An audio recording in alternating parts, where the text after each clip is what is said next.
Welcome to Cine Bite. In this video, we will explain a comedy thriller genre film about Marla Grayson, a con artist who likes to steal the wealth of the elderly. After acting for a long time, Marla finds a grandmother named Jennifer Peterson an easy target, but unfortunately, Jennifer was not an ordinary old grandmother. Marla began to experience terror after terror. Will she be able to get out of the trap of death that keeps stalking her? Let's follow the storyline.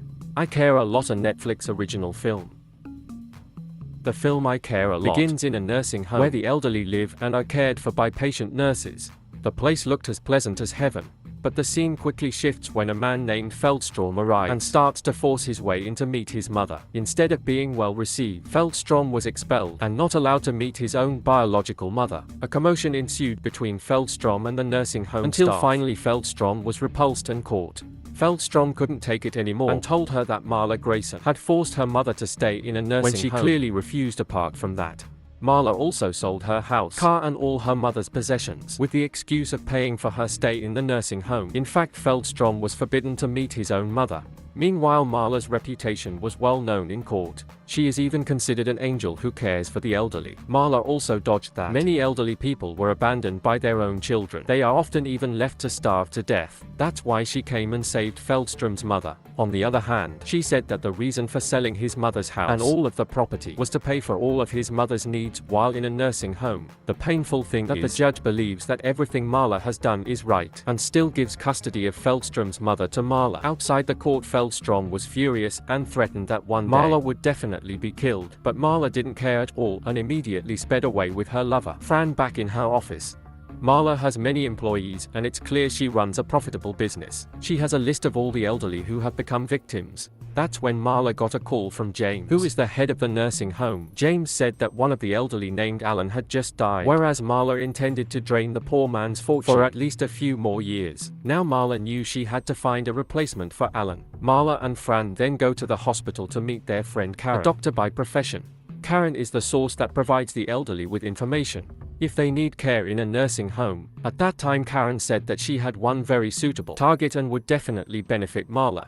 But this time, because of asking for more bonuses, she even wanted shares if Marla were to get this next target. Karen provides data on a patient named Jennifer Peterson, a grandmother who has symptoms of senile dementia and does not have a husband and children or family. A grandmother living alone who wouldn't give Marla a hard time like Feldstrom did. Fran then researched Jennifer and found out that the old woman was clearly living alone and retired with a lot of money. She even owns a house and a private car. Marla decides that her next target is Jennifer Peterson. The story continues into the trial, where Karen asks if Jennifer is old and unable to take care of herself. So Karen recommends Jennifer be taken to a nursing home. Amazingly, without thinking twice, the court judge immediately granted the request.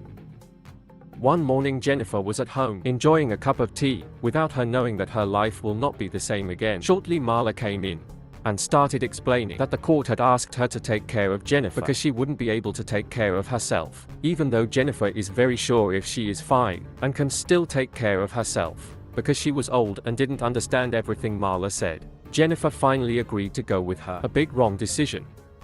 Jennifer immediately packed up and was taken by Fran to a nursing home. But before Jennifer could go any further, Marla asked for her house keys with the excuse that she would take care of them.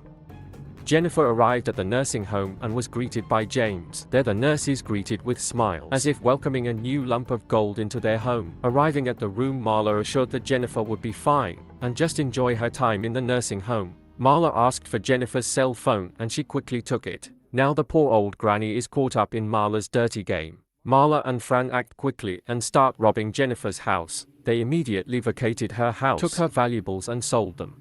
The antiques in the house were auctioned off.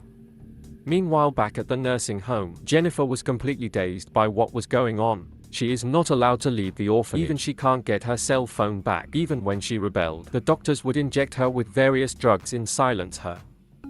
Behind a drawer, Marla found a key. The key that will lead her to even greater treasures. So with the key she found, Marla came to the bank and started opening Jennifer's safe. What she found was astonishing. Marla finds a lot of money and jewelry, but in a book she actually found an envelope containing diamonds. A massive pile of diamonds. Obviously, Jennifer really is the perfect target that made her rich.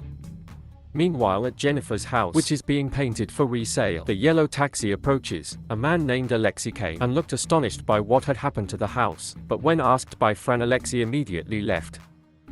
On the other side of town, a dwarf man named Roman Luniev bought some cakes and macarons. It seems that the man is an important person because he has a private driver with a luxury car. It turns out that Roman actually went to a parking lot and waited for Alexei, who was supposed to come with Jennifer, but at that time Alexei came alone. Roman seems very angry because he can't meet Jennifer. Alexei was confused because Jennifer's house was suddenly sold, and all the furniture in her house was gone. That's when we are surprised if it turns out that Jennifer is not an old woman who lives alone. So while pointing his gun, Roman asks Alexei to bring his mother to him as soon as possible. The next day, Alexei returns to see Roman and tells him that his mother was somehow appointed by the court to live in a nursing home. Roman is furious of all this and knows that his lawyer Dean must do something to get his mother out.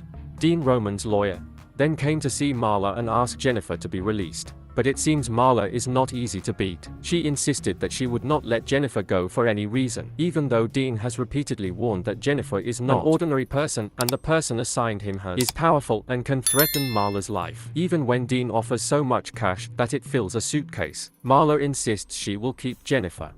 Marla then meets with Jennifer and asks if she knows Dean, but Jennifer insisted she didn't want to tell Marla, who had come looking for her. This clearly made Marla furious. She then meets with James and asks James to make Jennifer's life miserable in a nursing home. She asked James to reduce her pain medication, feeding her bad food, and forcing Jennifer to work out harder. Not even entertainment anymore for Jennifer. Marla wanted Jennifer to apologize for bothering her. Roman then comes to the bank and finds that all of his mother's diamonds have been robbed, and that only made him angrier. Dean then brought this matter to court and tried to explain if Jennifer was forcibly kidnapped by Marla. But Dean can't say who appointed him as a lawyer because he has to protect Roman's identity. Dean also couldn't show any evidence that he knew Jennifer. This makes Dean lose in court, and Jennifer remains under the auspices of Marla. Unable to take his mother by the court, Roman finally asked Alexei and his 2 bodyguards to come to the nursing home and forcibly pick up Jennifer. Alexei admitted that he was interested in nursing homes and wanted to take a look. But because he couldn't find Jennifer, he finally electrocuted James' body until he passed out. He and his 2 bodyguards immediately tried to find Jennifer's whereabouts. Finally, Alexei took Jennifer out of the nursing home while threatening people with his carrying gun. Unfortunately, just about to step out of the main door, Alexei was knocked back by Marla, who was already on guard, and Jennifer was brought back into the nursing home. Meanwhile, Roman, who was waiting in the car, couldn't do anything because he couldn't be seen in public. After being interrogated by the police, it was finally revealed that Alexei was a member of a Russian drug dealer under the auspices of Roman Luniev. Obviously, they are a very dangerous organization. Sure enough, an angry Roman immediately sent people to the hospital where Karen was practicing and killed her. This is an early warning for Marla to free his mother from the nursing home. Marla and Fran know that if their lives are now in danger, they intend to run away, but before leaving, it seems that Marla still has an idea to hurt Jennifer. She then met Jennifer and tried to make her angry until finally Jennifer lost control and strangled Marla. The CCTV footage is strong evidence for Marla to throw Jennifer into a mental hospital. This time, it would be more difficult for Jennifer to get out of Marla's trap. Marla and Fran start to move and decide to immediately go abroad with all the money and diamonds they stole, but it turns out that Roman acted faster than she imagined while on her way to her car. Marla is shot by an anesthetic injection, and she is easily kidnapped by Roman's henchmen. Fran, who was in her own house at that time, did not escape death. She must be the next victim. Marla was then taken to meet Roman, who seemed quite impressed to see Marla. Marla is indeed a tough person, and she is not afraid even though Roman has threatened her many times. Roman even threatens to kill Marla's mother, and Marla easily replies that she doesn't care about her mother. Even though she was threatened with death, Marla didn't show any fear at all. Marla asks for $10 million if Roman wants his mother released, but Roman doesn't seem to mind. With one instruction, Marla was immediately executed. Marla, who was sedated, was then put into a car. She was given liquor. She was then made as if she had an accident because she was drunk. Marla's car sped up and pierced through the forest and into a lake. Amazingly, Marla is a tough woman. She came to her senses just as the car hit the surface of the water, but with all her might she was able to get out of the vehicle, Dripping wet, Marla arrived at a roadside grocery store and bought some clothes and food. She did not forget to write down the license plate number of the Russian drug lord's car. In her hand, she was sure that the number would lead her to her revenge in the future. Full of worry, Marla finally arrived back to her apartment. True to her suspicions, Fran was found lying helplessly on the floor. She also managed to get Fran out in time before her apartment exploded. Now Marla and Fran are safe, but Marla is not someone who is not ambitious. She knew she had to do something to get revenge. Marla still has the stolen diamond. Marla and Fran then track down the car's license plate, which led them to a house. Marla settles and manages to get into the garage where the vehicle is lodged, but apparently Roman did not live there. It is the chauffeur's private house. Now Marla and Fran have managed to track down Roman's whereabouts. Disguised, Marla manages to get into the parking lot and sabotages his car. Roman, who got into the car, did not expect that Marla was waiting for him.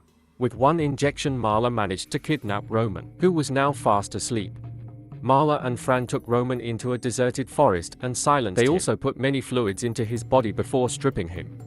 The two of them left Roman alone, helpless. Marla and Fran then set Roman's car on fire to eliminate his tracks.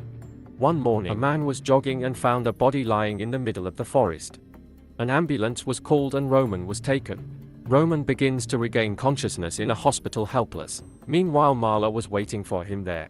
Roman couldn't do anything at all. Marla said that if Roman was diagnosed with an overdose, and because he was alone, the government would appoint Marla as his guardian. But now, like it or not, Roman is under her auspices, and Marla can blackmail Roman whenever she wants. This time Marla proves that even though she is a woman, she is no less than the most terrible drug lord at once.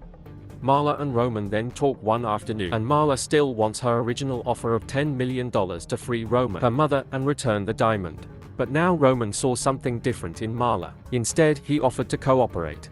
Roman wants to get Marla to be a partner in their dirty business. And now Marla not only manages a nursing home, but under Roman's power, Marla can control almost all businesses in the world, and both can be rich.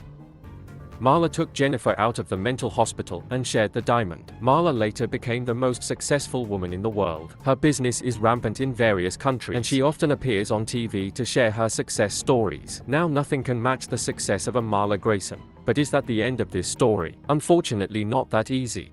As she came out of her office with Fran, Feldstrom came back and took her life with one shot to the chest.